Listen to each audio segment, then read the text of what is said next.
فهل ينظرون إلا الساعة أن تأتيهم بغتة فقد جاء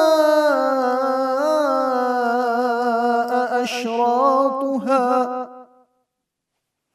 بسم اللہ الرحمن الرحیم. الحمد للہ رب العالمین والعاقبۃ للمتقین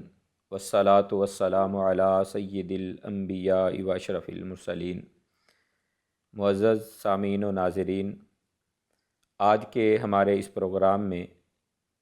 قرب قیامت اور دجال کی آمد اور اس کے خروج کے حوالہ سے چند باتیں آپ احباب کے گوش گزار کی جائیں گی. دجال کا آنا یہ قیامت کے فتنوں میں سے ایک عظیم ترین فتنہ ہے. نبی اکرم صلی اللہ علیہ وآلہ وسلم نے جسے اعظم الفتنہ قرار دیا ہے. بہت بڑا فتنہ، بہت بڑی آزمائش جو قرب قیامت آئے گی وہ دجال کی شکل میں ہے. دجال کے حوالہ سے اہل اسلام میں شعور بیدار کرنے کی ضرورت ہے کہ دجال کون ہوگا اور وہ کیسے لوگوں کو گمراہ کرے گا. دجال کے حوالہ سے ہمارے معاشرے میں افراط و تفریط پایا جاتا ہے. دجال کے حوالہ سے کچھ گمراہ کن عقائد اور نظریات بھی موجود ہیں، اور نبی رحمت کائنات کے امام جناب محمد الرسول اللہ صلی اللہ علیہ وآلہ وسلم نے دجال کے حوالہ سے امت کی صحیح رہنمائی فرمائی ہے. یہ فتنہ دجال اس قدر شدید ہوگا کہ اس سے بچنا صرف اللہ کی مدد اور نصرت کے ساتھ ہی ہوگا. اور کچھ ایسے اعمال بھی آپ صلی اللہ علیہ وسلم نے بیان فرمائے کہ جن اعمال کو کرنے کی بنا پر انسان فتنہ دجال سے محفوظ ہو جاتا ہے. یہ فتنہ کس قدر شدید ہوگا اور کس قدر اس فتنے کی شدت ہوگی کہ بڑے بڑے لوگ اس سے کانپ رہے ہوں گے اور ڈر رہے ہوں گے. اب اس بات کا اندازہ اس چیز سے لگا سکتے ہیں کہ ہر نبی نے اپنے دور کے اندر اپنی امت کو فتنہ دجال سے ڈرایا ہے کہ یہ شدید نوعیت کا فتنہ ہے، اور اس سے اپنی امت کو ڈرایا ہے، انذار پیدا کیا ہے کہ اس سے اپنے آپ کو محفوظ کرنا، بچانا. یہ ایک عالمی نوعیت کا فتنہ ہوگا. پوری دنیا کے اوپر اس فتنے نے پھیل جانا ہے اور پوری دنیا کو اپنی آغوش میں لے لینا ہے. اس قدر شدید یہ فتنہ ہوگا کہ نبی رحمت کائنات کے امام نے ایک موقع پر خطبہ ارشاد فرماتے ہوئے اس چیز کا تذکرہ کیا کہ فتنہ دجال کے حوالہ سے ہر نبی نے اپنی امت کو ڈرایا، حتیٰ کہ حضرت نوح علیہ السلام نے بھی اپنی امت کو فتنہ دجال کے بارے میں ڈرایا. پھر آپ نے ارشاد فرمایا، میں ایک ایسی بات بتانا چاہتا ہوں جو مجھ سے پہلے کسی نبی نے اپنی امت کو نہیں بتائی، اور وہ یہ ہے کہ جو دجال ہوگا وہ کانا ہوگا، اعور ہوگا. اس کی ایک آنکھ بالکل ایسی ہوگی جیسے ابھرا ہوا ایک انگور کا دانہ ہوتا ہے. بالکل اس طرح جو ہے نا وہ آنکھوں سے، ایک آنکھ سے جو ہے نا وہ نبینا ہوگا. اس طرح کی اس کی کیفیت یعنی کانا پن اس کا ظاہر ہوگا. تو فتنہ دجال کے حوالہ سے نبی علیہ السلام اللہ سے پناہ مانگا کرتے. ہر نماز کے اندر آپ صلی اللہ علیہ وآلہ وسلم فتنہ دجال سے اللہ کی پناہ طلب کیا کرتے. اس قدر شدید نوعیت کا یہ فتنہ دجال ہے. آج کے اس دور کے اندر دجال کے حوالہ سے مختلف لوگوں کے نظریات پائے جاتے ہیں. ان میں سے کچھ لوگ تو ایسے ہیں جو دجال کے وجود کے انکاری ہیں، اور وہ کہتے ہیں کہ دجال فی نفسی ہی کوئی شخصیت نہیں ہے، کوئی وجود نہیں ہے، بلکہ یہ دجل سے جو ہے نا ایک کنایا ہے، کیونکہ دجال جو ہوگا وہ دجل فریب کا ایک ایسا نظام اور ڈھانچہ لے کر آئے گا کہ پوری دنیا اس کے دجل و فریب کا شکار ہونا شروع ہو جائے گی. بڑے بڑے لوگ بہکنا شروع ہو جائیں گے، اس کے دجل اور فریب کا شکار ہو جائیں گے. اس لیے بعض لوگوں کو لفظ دجال سے یہ غلطی لگی اور انہوں نے کہا کہ وہ فی نفسی کوئی شخصیت نہیں ہے، کوئی اس کا وجود نہیں ہے، بلکہ دجل و فریب ہی اس سے جو ہے نا وہ موجود ہے. حالانکہ حدیث مبارکہ کے اندر دجال کے حوالہ سے جو نبی علیہ السلام نے اس کی نشانیاں اور علامات بیان کی ہیں، اس سے یہی پتہ چلتا ہے کہ وہ ایک شخص ہوگا اور پھر وہ پوری دنیا کا سفر کرے گا، پوری دنیا کے اوپر جائے گا اور لوگوں کو گمراہی کے رستے کے اوپر لگائے گا۔ نبی رحمت کائنات کے امام جناب محمد الرسول اللہ صلی اللہ علیہ وسلم نے اپنی امت کو اس بارے میں واضح واشگاف الفاظ کے اندر رہنمائی کی ہے کہ وہ ایسا فتنہ ہوگا، وہ ایسا دجال، ایسی شخصیت ہوگی، فرمایا انہو مکتوب بین عینیہ کافر، کہ اس کی دونوں آنکھوں کے درمیانی یہ جو حصہ ہے چہرے کے اوپر، اس کی پیشانی کے اوپر مکتوب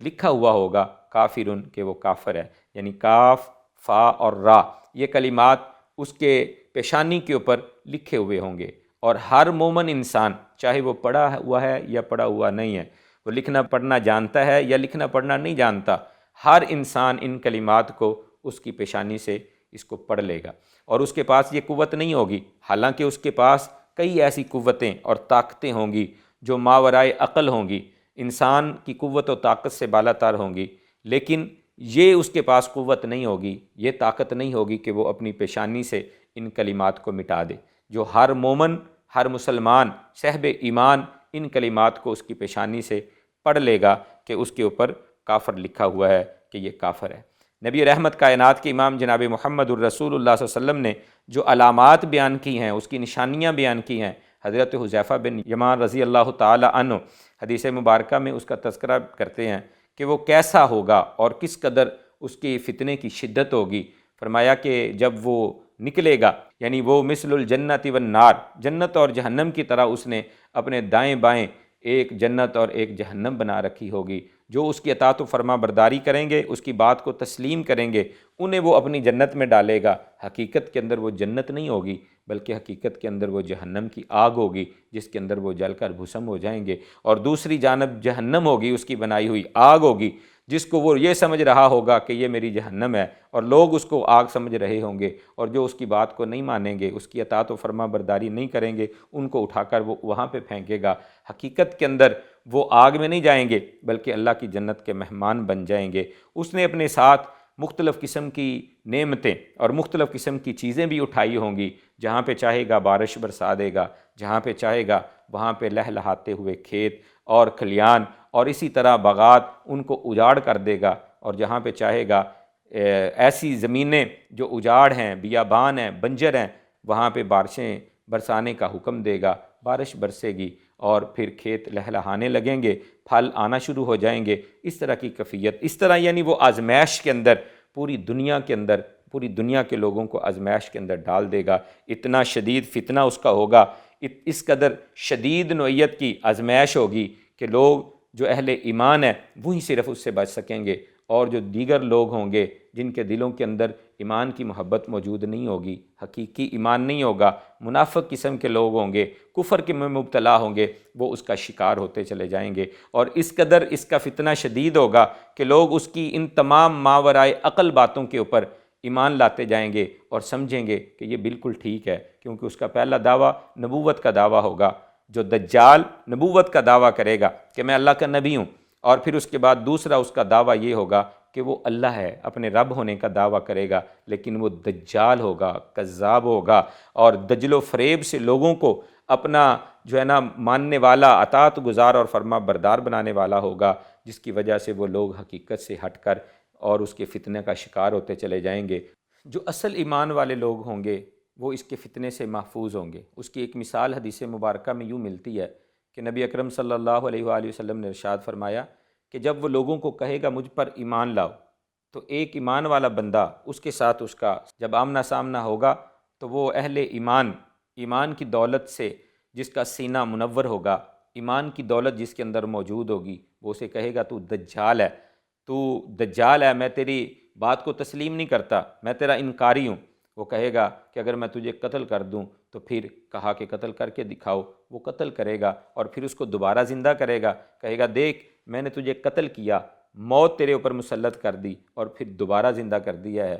تو وہ اہل ایمان کی دولت سے جسے اللہ تبارک و تعالیٰ نے جس کے سینے کو منور کیا ہوگا، وہ فوراً بول کر کہے گا کہ اب میرا ایمان اور یقین اور پختہ ہو گیا ہے کہ تو ہی وہ دجال ہے کہ جس کے بارے میں ہمارے پیارے آقا علیہ الصلوۃ والسلام ہمیں آگاہ فرما کے گئے ہیں کہ تو دجال ہے، اب تو مجھے قتل کر کے دکھا، اب مجھے مار کے دکھا، لیکن دوبارہ وہ کسی کو قتل نہیں کر سکے گا۔ ایسے ہی ہوگا جیسے اللہ تعالیٰ نے اس انسان کے وجود کا تانبے کا بنا دیا ہے، یعنی مضبوط جسم، اب وہ قتل کرنے پہ قادر نہیں ہوگا، یعنی ایک دفعہ ہی صرف کسی کو موت اور ایک دفعہ ہی کسی کو حیات دینے کا اختیار اس کے پاس ہوگا۔ اس قدر شدید نوعیت کا یہ فتنہ ہوگا۔ نبی علیہ الصلوۃ والسلام نے اپنی امت کو اس فتنے سے آگاہ کیا ہے اور اس سے پناہ مانگنے کی، اللہ سے دعائیں کرنے کی تعلیم دی ہے کہ اس سے پناہ مانگنا، اللہ تبارک و تعالیٰ اس فتنے سے محفوظ رکھے۔ سورہ کہف کی تلاوت کی تلقین فرمائی ہے کہ جو بندہ سورہ کہف کی تلاوت کرتا ہے،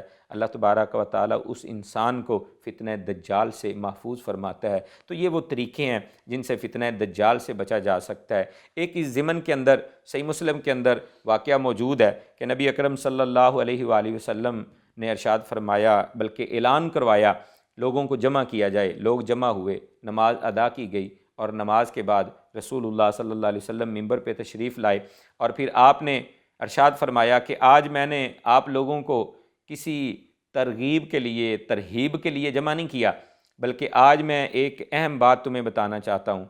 اللہ کے پیارے حبیب صلی اللہ علیہ وسلم نے اپنی گفتگو کا آغاز یوں کیا کہ یہ تمیم داری ہے جو نصرانی تھے، عیسائی مذہب سے دائرہ اسلام کے اندر داخل ہوئے تھے۔ آپ نے فرمایا یہ تمیم داری جو دائرہ اسلام میں داخل ہوئے، انہوں نے آج مجھے ایک قصہ سنایا ہے، ایک واقعہ سنایا ہے، اپنی آپ بیتی میرے سامنے آ کر ذکر کی ہے، اور یہ بات جو تمیم داری نے آ کر مجھے بتائی ہے، یہ بالکل اسی بات سے مماثلت رکھتی ہے جو میں تمہیں سناتا ہوں، جو میں تمہیں بتاتا ہوں۔ دجال کے حوالہ سے جو باتیں میں نے آپ کے سامنے ذکر کی ہوئی ہیں، میں نے آپ لوگوں کو جس چیز کے بارے میں سمجھایا، بتلایا، ڈرایا ہوا ہے، اس حوالہ سے یہ تمیم داری کا قصہ اور ان کا واقعہ جو رسول اللہ صلی اللہ علیہ وسلم نے اپنی پیاری زبان سے ارشاد فرمایا، امام مسلم نے صحیح مسلم کے اندر اس کو ذکر فرمایا ہے کہ تمیم داری بیان کرتے ہیں کہ میں اور کچھ اور لوگ جن کی تعداد تقریباً 30 تھی، لخم اور جذام قبیلے سے ان لوگوں کا تعلق تھا۔ لخم اور جذام قبیلے کے 30 افراد کے اوپر مشتمل ہمارا ایک قافلہ جو نکلا یہاں سے، اور پھر وہ سفر کرتا ہوا، سمندری سفر، دریائی سفر، جو سمندر کا سفر ہے، بحری سفر کے اوپر ایک بحری بیڑے میں ہم سوار ہوئے، اور پھر ہم نے اپنے سفر کا آغاز کیا۔ اللہ کا کرنا ایسا ہوا کہ سمندر میں طوفان آ گیا، طغیانی پیدا ہو گئی، اور سمندر کی وہ موجیں اور لہریں ہماری اس کشتی کو، بحری بیڑے کو کبھی یوں کبھی یوں، کبھی اس جانب کبھی اس جانب دھکیلتی رہیں، حتیٰ کہ یہ سمندری طوفان جو تھا یہ 1 مہینے کے اوپر محیط ہو گیا، یعنی ہمیں 1 مہینہ وہ کشتی کو دائیں بائیں اور آگے پیچھے مختلف سمتوں کے اوپر وہ سمندری لہریں ہمیں لے کر جاتی رہیں، ہم بھی ان لہروں کی گردش میں کبھی ادھر اور کبھی ادھر جاتے رہے، حتیٰ کہ ہماری وہ کشتی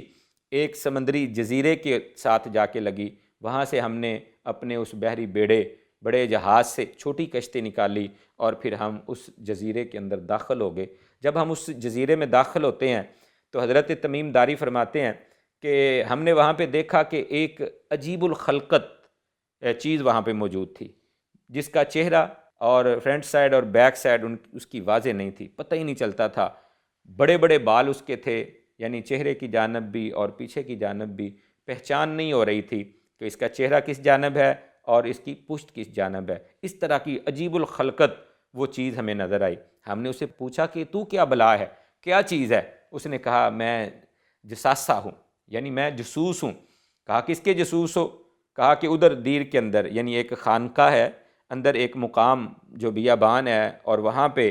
ایک آدمی موجود ہے، میں اس کا جسوس ہوں، جساسہ ہوں۔ تو کہا کہ چلو ہمیں وہاں پہ لے کے جاؤ، کون ہے وہ؟ کہا کہ وہ تمہارا منتظر ہے، آؤ اس کے پاس چلیں۔ اور حضرت تمیم داری کہتے ہیں کہ ہم جلدی جلدی قدموں کے ساتھ چلنے لگے تاکہ ہم وہاں پہ پہنچے اور اس کو دیکھیں کہ وہ کون ہے اور یہاں پہ کیا کر رہا ہے۔ حضرت تمیم داری کہتے ہیں کہ ہم جب وہاں پہ پہنچے تو ہم نے جا کر اسے پوچھا کہ تو کون ہے؟ ہم نے دیکھا کہ وہ ایک بڑے سے قد کا، جس کا بہت بڑا قد تھا، عام انسانوں سے کئی گنا زیادہ، اور وہ ٹخنوں سے لے کر گھٹنوں تک اس کو زنجیروں سے جکڑا ہوا تھا، اور وہاں پہ وہ پابند سلاسل تھا۔ تو ہم نے اسے پوچھا کہ تو کون ہے اور یہاں پہ کیا کر رہا ہے؟ اس نے کہا کہ میرے بارے میں تو تمہیں علم ہو جائے گا، تمہیں پتہ چل جائے گا کہ میں کون ہوں، لیکن تم مجھے بتاؤ کہ تم یہاں پہ کیسے آئے، تو اور کون لوگ ہو تم؟ حضرت تمیم داری کہتے ہیں کہ ہم نے اپنا قصہ بیان کر دیا کہ ہم تجارت کی غرض سے نکلے تھے اور سمندر میں طوفان آ گیا، اور پھر ان طغیانی کے اندر اور طوفانی لہروں نے ہمیں اس طرف دھکیل دیا اور ہم اس جزیرے میں آگے یہاں پہ پہنچ گئے۔ کہا اچھا تو کون سے علاقے سے ہو اور کون لوگ ہو؟ تو حضرت تمیم داری کہتے ہیں ہم عرب ہیں، عرب سے آئے ہیں۔ کہا اچھا عرب سے آئے ہو تو مجھے کچھ چیزوں کے بارے میں تم سے پوچھنا ہے، مجھے بتاؤ کچھ چیزوں کے بارے میں تم سے معلومات لینا چاہتا ہوں۔ کہا کہ پوچھئے کون سی؟ کہا بیسان جو علاقہ ہے، بیسان کے جو نخلستان ہیں، کھجوروں کے باغات وہاں پہ ہے، ان کے بارے میں ہمیں بتاؤ۔ بیسان علاقے کے نخلستان، ان کا پھل کیسا ہے؟ کیا وہ نخلستان وہاں پہ کھجوریں پکی ہیں اور وہ باغات پھل دے رہے ہیں؟ تو ہم نے کہا بالکل، بیسان کے نخلستان کے جو پھل ہیں بڑے معروف ہیں اور بڑے اچھے ہیں، اور بہت زیادہ تعداد کے اندر اور اچھی مقدار کے اندر وہاں کے باغات پھل دیتے ہیں اور اس کا پھل معروف و مشہور ہے۔ کہنے لگا اچھا، ان قریب وہ بیسان کے نخلستان پھل دینا بند ہو جائیں گے۔ پھر اس نے ہمیں پوچھا کہ بتاؤ بحیرہ طبریہ جو ہے اس کا پانی کیا خشک ہو گیا ہے؟ ہم نے کہا نہیں، اس کا پانی تو رواں ہے اور بڑا پانی وسیع و عریض ہے۔ بحیرہ طبریہ جو ہے اس کا پانی بہت وسیع و عریض ہے، وہاں پہ کوئی خشکی نہیں ہے۔ کہا کہ اچھا، ان قریب ایک وقت آنے والا ہے کہ وہ پانی خشک ہو جائے گا، یعنی بحر طبریہ وہ سمندر کی بجائے ریگستان کی صورت اختیار کر جائے گا۔ پھر کہنے لگا زغر جو ہے، زغر اس کا چشمہ، یہ ایک علاقہ ہے شام اور عراق کے جو ہے نا درمیان میں، زغر۔ کہا کہ زغر جو علاقہ ہے جہاں پہ بڑے چشمے ہیں اور ان چشموں سے پھر لوگ اپنے کھیتوں کو سیراب کرتے ہیں، تو بتاؤ وہ زغر جو ہے اس کے چشمے ان کا کیا حال ہے؟ کہا کہ وہ چشمے پانی دے رہے ہیں اور لوگ اپنے کھیتوں کو، باغوں کو وہاں سے پانی دیتے ہیں۔ کہا ان قریب وہ وقت آئے گا کہ وہ پانی دینا بند ہو جائے گا۔ پھر اس نے کہا کہ مجھے بتاؤ جو عرب کا نبی ہے، نبی الامیین، امیوں کا نبی، جو عرب کا نبی ہے اس کے بارے میں بتاؤ۔ کہا کہ ہاں، وہ مکہ سے ہجرت کر کے مدینہ تشریف لا چکے ہیں۔ نبی رحمت جناب محمد الرسول اللہ صلی اللہ علیہ وسلم کے بارے میں اس نے سوال کیا۔ تو کہنے لگا اچھا، وہ مکہ سے مدینہ آ گئے ہیں تو لوگوں کی کیفیت اور حالت کیا ہے؟ لوگ اس کی اطاعت و فرما برداری کر رہے ہیں یا ان سے لڑائی جھگڑے کر رہے ہیں؟ کہا ہاں، مکے والوں نے ان سے جنگیں کی ہیں اور اللہ نے انہیں فاتح بنایا ہے اور لوگ ان کی اطاعت و فرما برداری کی طرف آ رہے ہیں۔ تو یہ کہنے لگا اچھا، لوگوں کی اچھائی اسی میں ہے، لوگوں کی خیر اور بھلائی اسی میں ہے کہ لوگ ان کی اطاعت کریں، لوگ ان کی فرما برداری کریں، اسی میں خیر اور بھلائی ہے، اسی کے اندر بہتری ہے۔ پھر اس نے کہا کہ ایک وقت آنے والا ہے کہ مجھے یہاں سے آزادی مل جائے گی اور مجھے آزاد کر دیا جائے گا، اور پھر میں دنیا کے اوپر چکر لگاؤں گا اور پوری دنیا کے اوپر میں غلبہ پا لوں گا، پوری دنیا کے اوپر غالب آ جاؤں گا، اور پھر پوری دنیا کے اوپر میری سلطنت اور حکومت ہوگی۔ پھر اس نے کہا کہ ہاں، وہ جو مدینہ ہے، مکہ اور مدینہ، دو شہر ایسے ہیں، دو بستیاں ایسی ہیں، جو علاقے ایسے ہیں، ان دو علاقوں کے اوپر میں داخل نہیں ہو سکوں گا۔ ان کے رستوں کے اوپر اللہ تبارک و تعالیٰ کی طرف سے فرشتے محافظ کھڑے ہوئے ہیں جو مجھے وہاں پہ داخل نہیں ہونے دیں گے۔ اور حدیث مبارکہ میں بھی رسول اللہ صلی اللہ علیہ وسلم نے بیان فرمایا کہ اللہ تبارک و تعالیٰ نے مدینے کے رستوں کے اوپر محافظ فرشتے کھڑے کر دیے ہیں جو دجال کو مدینہ کے اندر داخل نہیں ہونے دیں گے۔ تو یہ دجال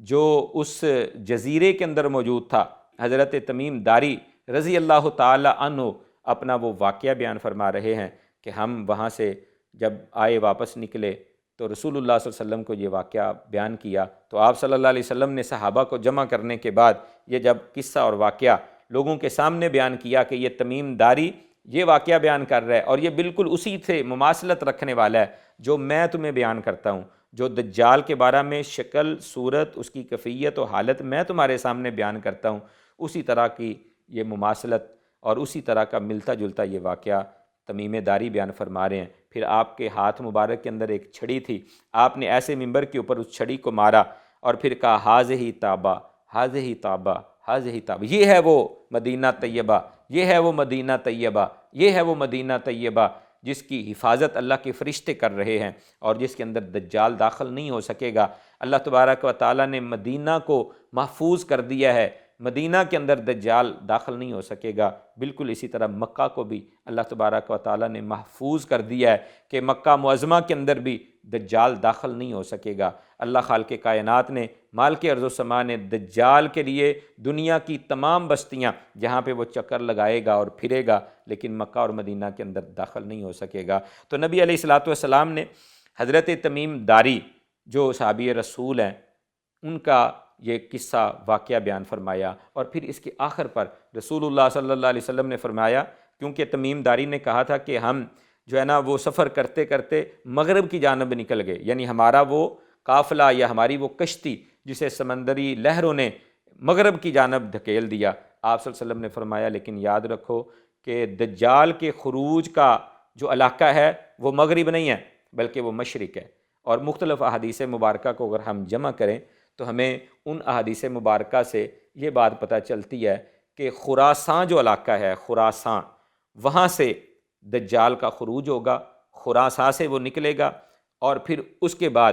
اصفہان، اس دور کے اندر اس کو اصبہان کہا جاتا تھا، حدیث مبارکہ میں بھی لفظ اصبہان ہے، اور آج اس کا ایک نام اصفہان، خراسان سے یہ دجال نکلے گا اور پھر چلتے چلتے یہ اصفہان پہنچے گا۔ اصفہان سے 70,000 یہودی اس کے قافلے کے ساتھ مل جائیں گے، اور پھر اس کے آگے یہ شام اور عراق کے درمیانی رستے جو ریگستانوں کے اوپر موجود ہوں گے، اس وقت ریگستانوں کی صورتحال ہوگی، وہاں سے سفر کرتا ہوئے آگے کی طرف جائے گا۔ نبی رحمت کائنات کے امام جناب محمد الرسول اللہ صلی اللہ علیہ وآلہ وسلم نے دجال کے خروج کا جو وقت بیان کیا ہے وہ قرب قیامت ہے، اور قیامت کی جو بڑی بڑی علامات، چھوٹی چھوٹی علامات ختم ہو چکی ہوں گی، پوری ہو چکی ہوں گی، اور پھر اس کے بعد بڑی علامات جو ہیں ان میں سے دجال کا خروج ہے، یعنی اس کا وقت بالکل قیامت کے قریب ہوگا، بالکل قیامت کے قریب دجال کا خروج ہوگا، اور اس کا جو مقام وہ مشرق بیان کیا ہے، خراسان، اور پھر اصفہان، شام اور عراق کے علاقوں سے ہوتا ہوا وہ پوری دنیا کا چکر لگائے گا۔ یہ دجال جب دنیا میں آئے گا تو 40 یوم تک، 40 دن تک یہ دنیا کے اندر موجود رہے گا۔ 40 دنوں کے اندر یہ اتنی سرعت کے ساتھ، اتنی تیزی کے ساتھ سفر کرے گا کہ پوری دنیا کا چکر کاٹ لے گا 40 دنوں کے اندر۔ اس کا پہلا دن، وہ ایک دن جو ہے وہ 1 سال کے برابر ہوگا، دوسرا دن 1 مہینے کے برابر ہوگا، نبی علیہ الصلوۃ والسلام نے بیان فرمایا تیسرا دن جو ہے وہ 1 ہفتے کے برابر ہوگا، اور باقی جو 37 دن ہیں وہ عام دنوں کے برابر ہوں گے۔ صحابہ نے پوچھا اللہ کے پیارے نبی پھر اس وقت ہم کیا کریں گے؟ یعنی وہ 1 سال کا جو ایک ہی دن ہوگا، کیا اس دن ہمیں 5 نمازیں ہی کافی ہوں گی؟ یعنی ہم اس کو ایک دن کے اوپر محمول کریں گے؟ آپ نے فرمایا نہیں، وقت کا اندازہ لگانا کہ اب اتنا وقت ہو گیا ہے تو نماز فجر کا وقت ہے، پھر ظہر کا، عصر کا، یعنی جو ٹائم ہے اس ٹائم کے مطابق آپ لوگ وقت کا اندازہ لگا کر نمازیں ادا کریں گے، یعنی 1 سال کی وہ نمازیں اسی طرح انسان کو ادا کرنی ہوں گی۔ یہ وہ وقت ہوگا رسول اللہ صلی اللہ علیہ وسلم نے جو دجال کے حوالہ سے بیان فرمایا۔ اہل علم اس وقت اٹھ چکے ہوں گے، فتنہ دجال اتنا شدید ہوگا، اہل علم اس وقت اٹھ چکے ہوں گے، اور شرک کا، کفر کا،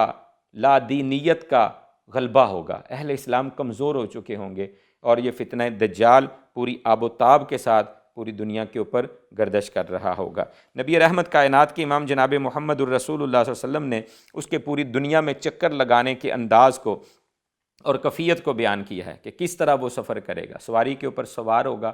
اور پھر جو ہے نا اس کا فتنہ اس قدر شدید ہوگا کہ لوگوں کو اپنی لپیٹ میں لیتا چلا جائے گا، خواتین کثرت کے ساتھ اس کے فتنے کے اندر داخل ہو جائیں گی۔ حدیث مبارکہ میں آتا ہے کہ نبی علیہ الصلوۃ والسلام نے فرمایا کہ کئی لوگ اپنی خواتین کو باندھیں گے کہ یہ گھر سے باہر نہ نکلے،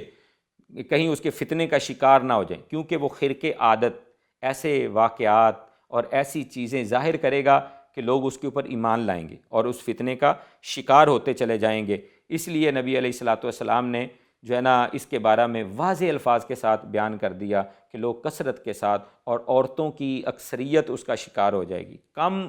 درجے کا ایمان رکھنے والے لوگ اس کے جو ہے نا اس فتنے کا شکار ہو جائیں گے اور اس کے اندر وہ ملوث ہو جائیں گے۔ نبی علیہ الصلوۃ والسلام نے فتنہ دجال کے حوالہ سے امت کو خبردار بھی کیا ہے، ڈرایا بھی ہے۔ ایک حدیث مبارکہ میں آتا ہے کہ رسول اللہ صلی اللہ علیہ وسلم گھر تشریف لائے تو حضرت عائشہ رضی اللہ تعالی عنہ فتنہ دجال کے رو رہی تھیں، تو آپ نے پوچھا عائشہ کیوں رو رہی ہو؟ کہ اللہ کے پیارے نبی آج دجال کے فتنے کا تذکرہ سن کے اس کو یاد کر کے میں رونا شروع ہو گئی ہوں۔ یعنی اس قدر شدید نوعیت کا فتنہ اور اس کے اندر کس طرح آزمائش ہوگی، ان چیزوں کو یاد کر کے ہمارے اسلاف، ہمارے بڑے صحابہ، تابعین، تبع تابعین اور محدثین آنسو بہایا کرتے تھے کہیں ہم اس فتنے کا شکار نہ ہو جائیں۔ حدیث مبارکہ میں آتا ہے کہ رسول اللہ صلی اللہ علیہ وسلم نے فرمایا کہ دجال کے فتنے سے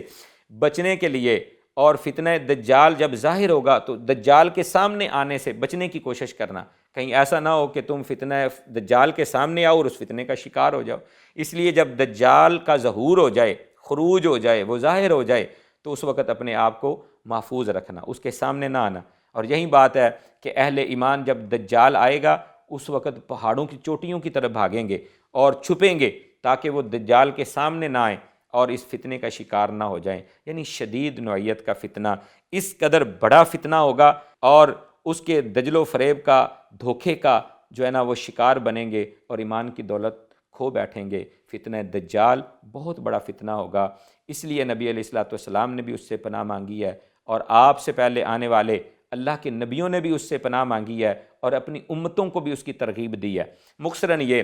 کہ یہ فتنہ دجال پھیلتا چلا جائے گا، پوری دنیا کو اپنی آغوش کے اندر لے لے گا، مکہ و مدینہ میں داخل نہیں ہو سکے گا، اور چلتے چلتے یہ دجال آج کا فلسطین وہاں پہ جا پہنچے گا اور دمشق کے منارہ بیضاء کے اوپر حضرت عیسیٰ علیہ الصلوۃ والسلام تشریف لا چکے ہوں گے، وہ وہاں پہ اتریں گے، نماز فجر ادا کریں گے، اور پھر اس کے بعد باب لد جو ہے، باب لد دمشق کے اندر موجود ہے، وہاں پہ حضرت عیسیٰ علیہ الصلوۃ والسلام اور اس دجال کا آمنا سامنا ہوگا۔ حضرت عیسیٰ علیہ الصلوۃ والسلام اپنے نیزے کے ساتھ اس کو قتل کریں گے۔ مسلمانوں کی لڑائی ہوگی یہود کے ساتھ اور ان کی سربراہی اور قیادت یہ دجال کر رہا ہوگا۔ حضرت عیسیٰ علیہ الصلوۃ والسلام دجال کو قتل کریں گے، حالانکہ حدیث مبارکہ میں یہاں تک وضاحت موجود ہے کہ اگر حضرت عیسیٰ علیہ الصلوۃ والسلام اسے نیزہ نہ بھی ماریں اور اس کو قتل نہ بھی کریں، حضرت عیسیٰ علیہ السلام کا روب، دبدبہ ایسا ہوگا کہ جس سے وہ خود ہی پگھل کے ختم ہو جائے، لیکن اللہ کے حکم نافذ ہو کر رہے گا۔ حضرت عیسیٰ علیہ الصلوۃ والسلام اسے اپنے نیزے سے قتل کریں گے، یہودی چھپ رہے ہوں گے، حتیٰ کہ پہاڑ، پتھر اور درخت بھی بول کر کہیں گے کہ اے مسلم، میرے پیچھے یہودی چھپا ہے، آ اور اسے قتل کر دے۔ یعنی حضرت عیسیٰ علیہ الصلوۃ والسلام کے نیزے کے وار سے یہ دجال ختم ہو جائے گا اور فتنہ دجال بھی ہمیشہ کے لیے ختم ہو جائے گا۔ اللہ تبارک و تعالی ہمیں اس فتنہ دجال کے بارے میں شعور حاصل کرنے کی توفیق عطا فرمائے۔ یہ بڑا شدید نوعیت کا فتنہ ہوگا اور اس سے بچنے کے لیے جو تدبیریں اور جو دعائیں اللہ کے پیارے نبی نے سکھائی ہیں وہ ہمیں پڑھنے کی اللہ توفیق عطا فرمائے۔ آمین یا رب العالمین، وما علینا الا البلاغ المبین۔ فهل ينظرون إلا الساعة أن تأتيهم بغتة فقد جاء